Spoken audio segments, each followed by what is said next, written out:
Okay, let's just dive right into the middle of the action here. It's the early hours of September 23rd, 2009. A completely quiet Swedish morning is violently shattered when a roaring Bell 206 helicopter suddenly descends right onto the roof of a G4S cash depot. Welcome to our explainer today. We're going to unpack one of the most spectacular, honestly audacious crimes in modern history. A heist that didn't just baffle law enforcement, but literally changed the entire trajectory of Sweden forever. 30. That's it.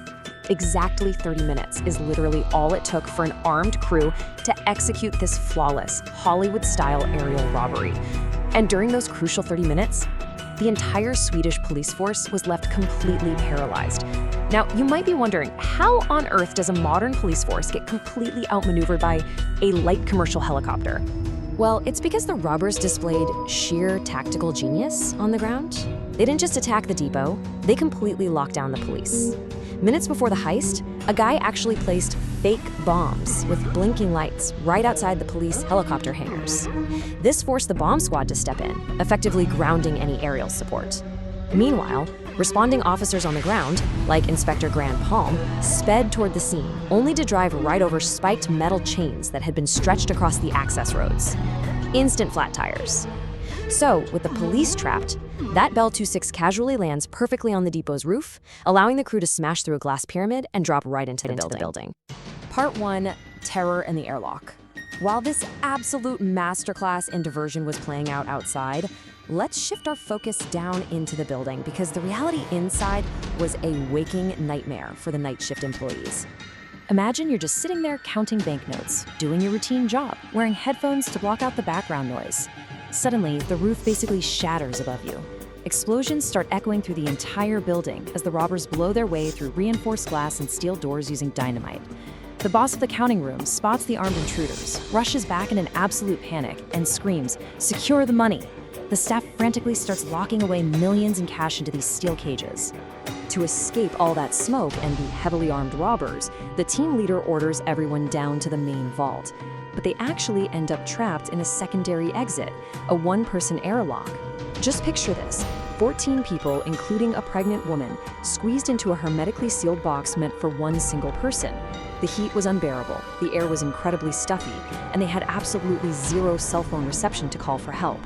For 30 agonizing minutes, they waited in the dark, absolutely terrified that the robbers, who, by the way, were currently buzzing through steel padlocks just floors above them, were going to blow right through their only door.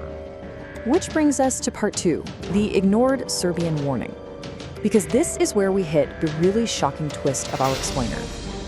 What if I told you the Swedish authorities actually knew this precise crime was coming weeks before it happened?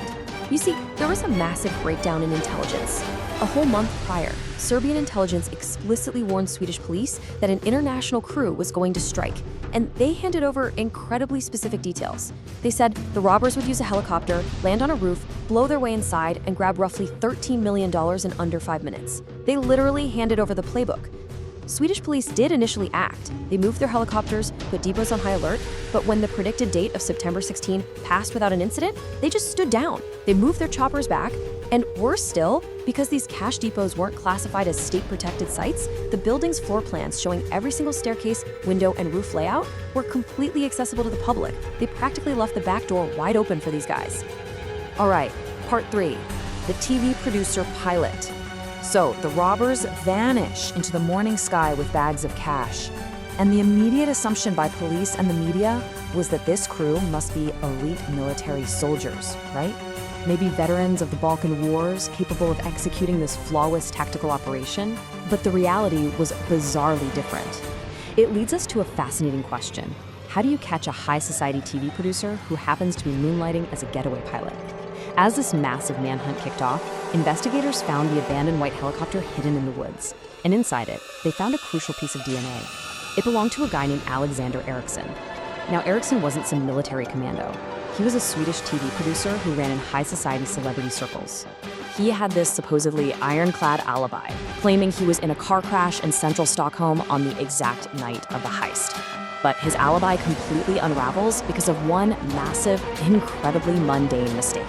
Just an hour after his supposed car crash, and shortly after abandoning the chopper in the woods, Erickson was captured on CCTV at a McDonald's near the drop point, just calmly ordering a fast food breakfast at 7 a.m.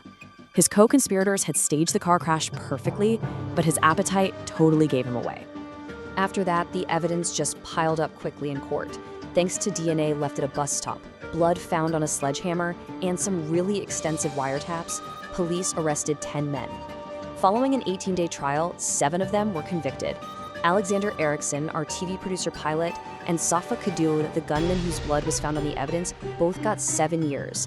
The suspected organizer, Goran Bojovic, was convicted of aiding. And as all these details emerged in court, that whole myth of the elite soldiers completely shattered. They weren't military masterminds at all.